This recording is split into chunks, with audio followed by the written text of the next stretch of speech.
তসলিমা নাসরিন ভালোবেসে বিয়ে করেছিলেন কবি রুদ্র মোহাম্মদ শহীদুল্লাহকে।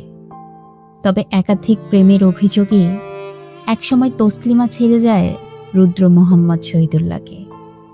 তসলিমার সাথে বিবাহ বিচ্ছেদের 4 বছর পরে 1991 সালে রুদ্র মোহাম্মদ শহীদুল্লাহ মারা যায়। অতিরিক্ত মাদক সেবনকে তার অকাল মৃত্যুর জন্য দায়ী করা হয়। রুদ্রের মৃত্যুর পর তার আমার ভেতর ও বাহিরে অন্তরে অন্তরে কবিতা পাওয়া যায়, যেটি পরবর্তীতে বিখ্যাত হয়ে ওঠে।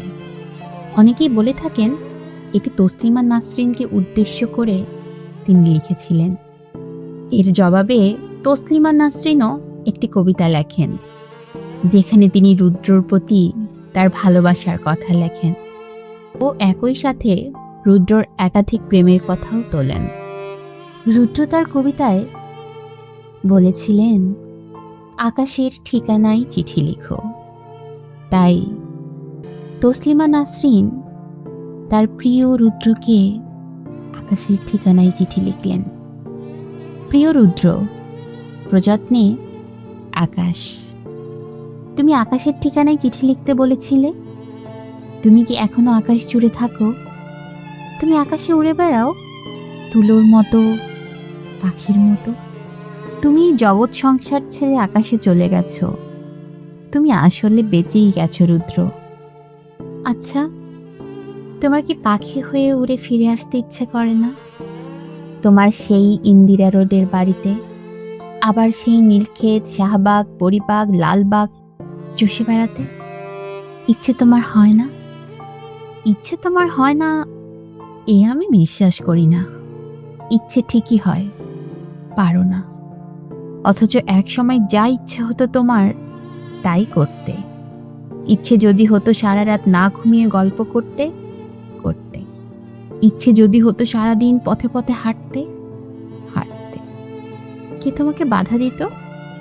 জীবন তোমার হাতের মুঠোয় ছিল। এই জীবন নিয়ে যেমন ইচ্ছে খেলেছ। আমার ভেবে অবাক লাগে, জীবন এখন তোমার হাতের মুঠোয় নেই। ওরা তোমাকে ট্রাকে উঠিয়ে মিঠেখালি রেখে এলো। তুমি প্রতিবাদ করতে পারোনি।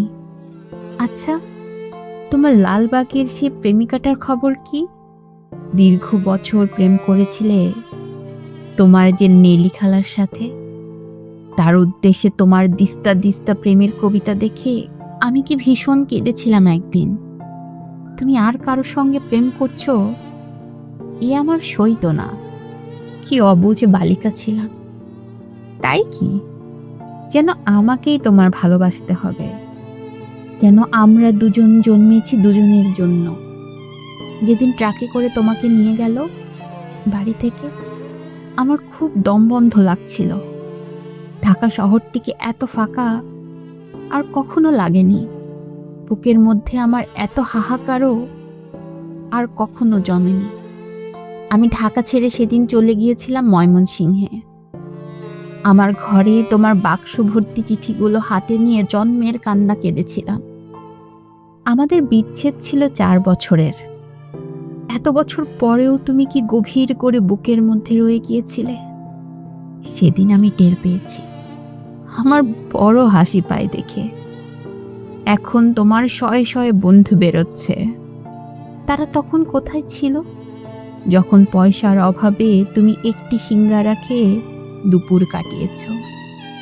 আমি না হয় তোমার বন্ধু নই, তোমাকে ছেড়ে চলে এসেছিলাম বলে।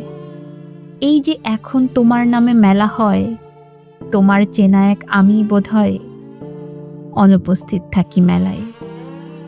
যারা এখন রুদ্র রুদ্র বলে মাতম করে, বুঝি না তারা তখন কোথায় ছিল। শেষ দিকে তুমি শিমুল নামের এক মেয়েকে ভালোবাসতে। বিয়ের কথাও হচ্ছিল। আমাকে শিমুলের সব গল্প একদিন করলে। শুনে তুমি বোঝনি আমার খুব কষ্ট হচ্ছিল, এই ভেবে যে তুমি কি অনায়াসে প্রেম করছো, তার গল্প শোনাচ্ছ।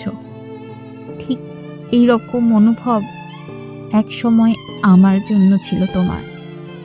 আজ আরেকজনের জন্য তোমার অস্থিরতা, নির্ঘুম রাত কাটাবার গল্প শুনিয়ে আমার কি কান্না পায় না বলো? তুমি শিমুলকে নিয়ে কি কি কবিতা লিখলে তা দিব্যি বলে গেলে। আমাকে আবার জিজ্ঞেসও করলে কেমন হয়েছে। আমি বললাম খুব ভালো। শিমুল মেয়েটিকে আমি কোনোদিন দেখিনি, তুমি তাকে ভালোবাসো। যখন নিজেই বললে তখন আমার কষ্টটা বুঝতে দেইনি। তোমাকে ছেড়ে চলে গেছি ঠিকই, কিন্তু আর কাউকে ভালোবাসতে পারিনি। ভালোবাসা যে যাকে তাকে বেলোবার জিনিস নয়।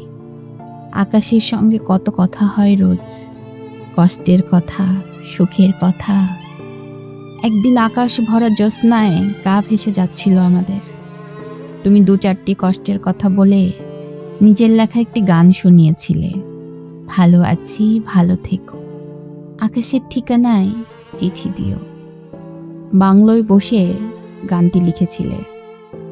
মনে মনে তুমি কার চিঠি চেয়েছিলে? শিমুলের। অনেক দিন ইচ্ছে তোমাকে একটা চিঠি লিখি। একটা সময় ছিল তোমাকে প্রতিদিন চিঠি লিখতাম, তুমিও লিখতে প্রতিদিন। সেবার আরমানি টোলার বাড়িতে বসে দিলে আকাশের ঠিকানা। তুমি পাবে তো এই চিঠি? জীবন এবং জগতের তৃষ্ণা তো মানুষের কখনো মেটে না। তবু মানুষ আর কদিন বাঁচে বলো? দিন তো ফুরোয়। আমার কি দিন ফুরোচ্ছে না? তুমি ভালো থেকো, আমি ভালো নেই।